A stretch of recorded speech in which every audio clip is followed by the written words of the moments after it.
Howdy folks, have you ever made a syrup that tastes delicious but you're not really sure what to do with it? Well, I've got one of those to show you today.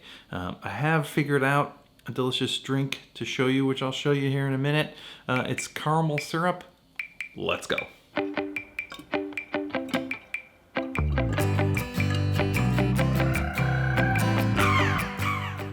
A few weeks ago I made Truffles on the Rocks homemade Black Forest Amaro. That involves making a caramel to put into the Amaro. In the comments of that video, Bournes suggested that I go ahead and make caramel syrup, which was actually on my mind already because there's a drink on the menu at work that calls for caramel syrup. So we've been making it there for the past few weeks. So I decided to give it a go and just use the recipe that we use at work. And so this is what I did. In a pot, I put 500 grams of white sugar, 100 grams of water, and 50 grams of corn syrup. The corn syrup is in there just to stop it from crystallizing. And mine didn't crystallize, so I guess it worked. Now, the recipe I have says to heat the sugar up till it's 345 degrees Fahrenheit, which is 174 Celsius. That seems like it's too high for me. When I do it on my stove, I can't get that high without it starting to burn. So my advice to you is just get it to a good looking color, something, dark but not too dark, and definitely try not to burn it. When you get it to that color, you're going to take it off the heat and you're going to add 250 grams of water. This will bubble up like crazy, so stand back, be careful. Don't burn yourself. Then you just let it cool and bottle it up. So now we have our syrup. I think I let mine go just a hair too long. It does have a sort of slightly burnt taste to it, which kind of tastes like the top of a creme brulee, so I kind of love it actually. But if I make it again, I think I'll try and stop it a little sooner. The move might be to just have it on a much lower flame, but what's done is done. Anyway, 345 seems a little high to me. I think maybe 325 might be a better temperature. Now, the real question is, what are we going to make with it? Well, I tried it in an old-fashioned and a whiskey sour, and the old-fashioned I made with rye whiskey was actually particularly good. But the thing about those is you can't really taste the caramel. The caramel and the whiskey sort of are too similar. I wanted to try something different where the caramel stood out a little bit more. So I decided to make a rum drink. A huge surprise, I know. Now, like many of the best drinks, this drink is a daiquiri variation, and I'm calling it the Bananas Foster Daiquiri. I'm going to use Denizen 5-year rum for this.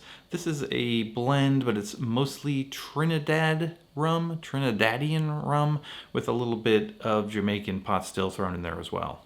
Denizen makes really good blended rums. They've changed the packaging recently. It used to say the exact percentages of what kinds of rum were going in the bottle, and now they've changed the packaging and it's a little bit more vague, but the rum is still pretty good. This is a 5-year rum that's obviously been filtered, so now it's clear. Use any lightly aged rum that you have on hand.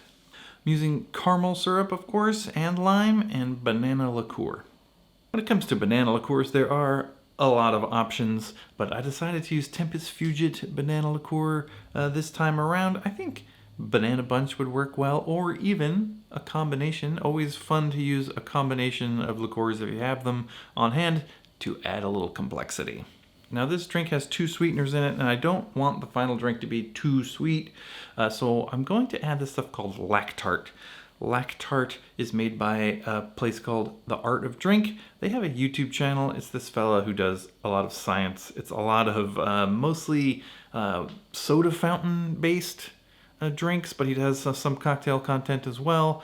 Pretty good stuff. I bought this Lactart years ago. It is still available on his website, although they do have a new packaging. It's basically lactic acid. It's going to add, some more extra acidity to the drink that isn't lime juice. I am also going to take a cue from my earlier banana daiquiri video and add 6 drops of absinthe just to add a little complexity, bump up the proof the tiniest amount, and, keep it from being too sweet. Let's mix it up.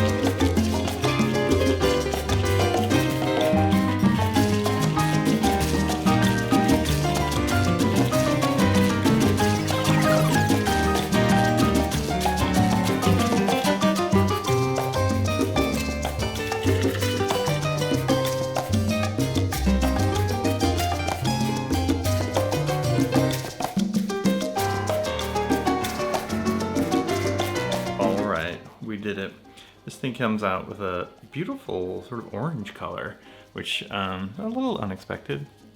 Let's give it a taste. A daiquiri is the best. This one's got that nice caramely sort of mid palate. It's nice and bright from the lime. Just a little hint of banana, this sort of banana caramely vibe. It mostly comes at the end.